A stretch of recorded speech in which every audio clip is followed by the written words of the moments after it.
ஒருத்தன் கொஞ்சம் வசதி இல்லாதவன் மாடு மேய்ச்சிக்கிட்டு இருந்தான். அப்போது கொஞ்சம் கஷ்டமான சூழ்நிலை தான். இவனுக்கு பொழுதுபோக்கே என்னென்னா மாடு மேய்ச்சிக்கிட்டு அப்படியே புல்லாங்குழல் வாசிப்பான். அவ்வளோதான் இவனுக்கு பொழுதுபோக்கே. அப்படி ஒரு முறை ஒரு மரத்தடியில் உட்கார்ந்து இவன் புல்லாங்குழல் வாசிச்சுட்டு இருக்கும்போது ஒரு தேவதை வெளிப்பட்டது. அந்த தேவதை இவங்கிட்ட நடந்த விஷயத்த சொல்லுச்சு. இதை பாரு, முன்னொரு காலத்தில் நான் சபிக்கப்பட்டேன்.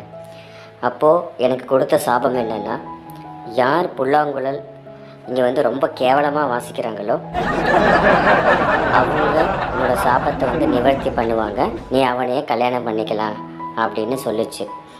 உடனே இவன் தேவதையும் ரொம்ப அழகாக இருந்தனால இவன் கொஞ்சம் டிமாண்ட் வச்சான். என்னென்னா, எனக்கு ஒரு நல்ல ஒரு வசதியான நல்ல ஒரு பெரிய கார் கிடைக்குமா? நான் ரொம்ப ரொம்ப என்ன சொல்கிறதுனா பார்க்குறக்கே ரொம்ப கேவலமாக இருக்கேன். அதனால் நீ ரொம்ப அழகானவனாக மாற்ற முடியுமா அப்படின்ச்சு. இது ரெண்டையுமே அந்த தேவதை செஞ்சுட்டு, இதை பாருப்பா, நான் உனக்கு இந்த ஹெல்ப் பண்ணியிருக்கேன் அப்படின்னா நீ அதே மாதிரி என்னை நீ கல்யாணம் பண்ணிக்கணும் அப்படின்ச்சு. சரின்னு சொல்லி இவனும் வாக்குறுதி கொடுத்துட்டு கிளம்புனான். எல்லாருமே ஆச்சரியமாக பார்க்குறாங்க. கார் புதுசாக இருக்குது, இவனும் நல்லா ஒரு அழகாக இருக்கா அப்படின்னு எல்லா இதுக்கும் போகுது. அப்போ அந்த ஊரில் ஒரு பெரிய பணக்காரர் ஒருத்தர் இருக்கார். அவர் தான் பொண்ணை இந்த பையனுக்கு கட்டி கொடுக்கலாம் அப்படின்னு முடிவு பண்ணி அவனை ஒரு நாள் வீட்டுக்கு கூப்பிட்றாரு. இவனும் சரின்னு சொல்லிட்டு அந்த வீட்டுக்கு போகிறான். அந்த பொண்ணை பார்க்கும்போது அவ்வளோ ஒரு அழகாக இருக்குது. இவனுக்கு மனசு மாறிட்டுது. சரி, தேவதையை விட இந்த பொண்ணை நம்ம கல்யாணம் பண்ணிக்கலாம் அப்படின்னு யோசித்தா அடுத்த நொடியே அவன் பழையபடி அதே நிலைமையில் மாறிடான். மாறினவுடனே ரொம்ப ரொம்ப என்ன சொல்கிறேன்னா ஏழ்மையானவனாக மாறிட்டான். உடனே அந்த பொண்ணு இவனை அடித்து துரத்துங்க, இவனை யாரை உள்ளே விடணும்னு தெரியாதா, இவன்லாம் தெருவில் போகிறவன்லாம் உள்ளே விட்டுருக்கீங்க அப்படின்னு சொல்லி அடித்து துரத்து. மறுபடியும் ஓடி அந்த மரத்தடியில் உட்காந்து எவ்வளோ தடவை புல்லாங்குழல் வாட்சி பார்த்தான். அப்போ அந்த தேவதை வரவே இல்லை. ஒரு குரல் மட்டும் வந்தது. நீ எனக்கு நம்பிக்கை துரோகம் பண்ணிட்ட, அதனால் உனக்கு எதுவும் வேணும், இன்னமும் வேணும் அப்படின்னு சொல்லிட்டு அது மறைஞ்சிட்டது.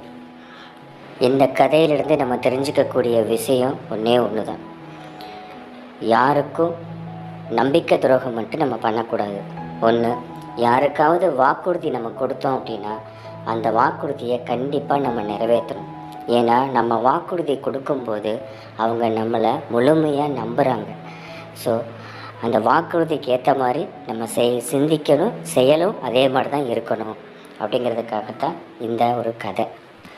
ஒரு எலியும் யானையும் ரொம்ப நெருங்கிய நண்பர்களாக இருந்தாங்க. எங்கே போனாலும் யானையும் எலியும் சேர்ந்து தான் போவாங்க. அப்படி இருக்கும்போது ஒரு நாள் எலி குளிச்சுட்டு வெளியில் வந்துருச்சு. வெளியில் வந்ததும் யானை குளிச்சுக்கிட்டே இருந்துச்சு. யானை குளிக்க போனதும் நீ முதல்ல வெளியில் வா, முக்கியமான விஷயம் சொல்லணும், வெளியில் வா அப்படின்ச்சு. அப்போ யானை கேட்டுச்சு, என்ன விஷயம், நான் குளிச்சுட்டு வந்துடுறேனே அப்படின்ச்சு. இல்லை நீ முக்கியமாக வெளியே வா, நீ அப்புறம் குளிச்சுக்கலாம், முதல்ல வெளியில் வா அப்படின்ச்சு. சரின்னு சொல்லிட்டு யானையும் வெளியில் வந்தது. வெளியில் வந்தோடனே கொஞ்ச நேரம் அப்படி இப்படி பார்த்துக்கிட்டு யானையும் ஒரு 2 ரவுண்டு சுற்றிட்டு, ஒன்றும் இல்லை, நீ போய் மறுபடியும் போய் குளிக்கப்போ அப்படின்ச்சு. யானைக்கு கோபம் வந்துட்டுது. இதை பாரு, எதுக்கு என்னையை வெளியில் வான்னு சொன்னேன், இப்போ எதுக்கு மறுபடியும் போய் குளின்னு சொல்கிறேன், உண்மையை சொல்லு, இல்லை அப்படின்னா உன்னை ஒரே மிதிச்சே கொண்டுடுவேன் அப்படின்ச்சு.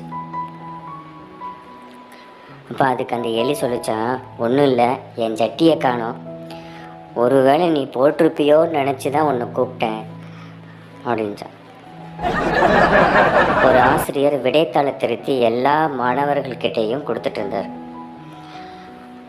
அப்போது ஒரு பொண்ணு ரொம்ப அழுதுட்டு இருந்துச்சு. ஏம்மா அழுகிற அப்படின்னு கேட்டார்.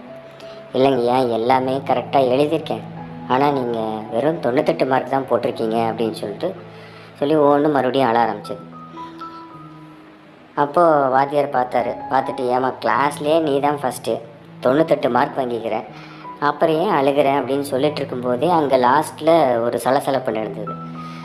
கடைசி பெஞ்சில் இருக்கக்கூடிய மாணவர்கள் பேசிகிட்டு இருந்தாங்க. அப்போது ஏண்டா மார்க்கே வந்துட்டு சரியாக வாங்கலை, ஃபெயில் வேறு ஆகிருக்கிறேன், வெறும் 2 மார்க்கு தான் வாங்கியிருக்கிறேன், அப்புறம் என்ன உனக்கு சிரிக்க வேண்டி கிடக்குது அப்படின்னு சொல்லி வாத்தியார் வந்துட்டு கடைசி பெஞ்சில் இருக்கவனை பார்த்து சத்தம் போட்டார். அப்போ அந்த கடைசி பெஞ்ச் மாணவன் சொன்னான், ஐயா நான் பேப்பரில் ஒன்றுமே எழுதலை, ஆனால் நீங்கள் எனக்கு 2 மார்க் போட்டிருக்கிறீங்க, அதையும் நினச்சி தான் எனக்கு சிரிப்பு வந்துட்டு, அதான் மற்றவங்ககிட்ட சொல்லி சிரிச்சுக்கிட்டு இருந்தேன். 2 நண்பர்கள் பேசிக்கிறாங்க. அதாவது ஒருத்தன் சொன்னான், டே என் மகன் ரொம்ப புத்திசாலிடா அப்படின்னா. அப்படி என்னடா புத்திசாலின்னு இன்னொரு நண்பன் கேட்டான். அது வேற ஒன்றும் இல்லடா, என் மகன்கிட்ட தீப்பெட்டி வாங்கிட்டு வர சொன்னேன், அதில் அவன் ரொம்ப புத்திசாலித்தனமாக வாங்கிட்டு வந்தான் அப்படின்னா.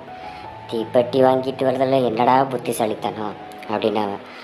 அப்படி இல்லைடா, என் மகன்கிட்ட தீப்பெட்டி வாங்கிட்டு வர சொன்னதுக்கு அவன் தீப்பெட்டி பாக்ஸ் ஓப்பன் பண்ணி மொத்தம் 50 குச்சியை எண்ணி பார்த்து வாங்கிட்டு வந்திருக்கிறான் அப்படின்னா. இதெல்லாம் பெரிய விஷயமாடா, என் மகன்கிட்டே வந்துட்டு தீப்பெட்டி வாங்கிட்டு வர சொன்னேன், அவன் என்ன பண்ணா எல்லா குச்சியும் உரசி பார்த்து தான் வாங்கிட்டு வந்தான், உன்னை விட என் மகன் தான்டா புத்திசாலி நான்.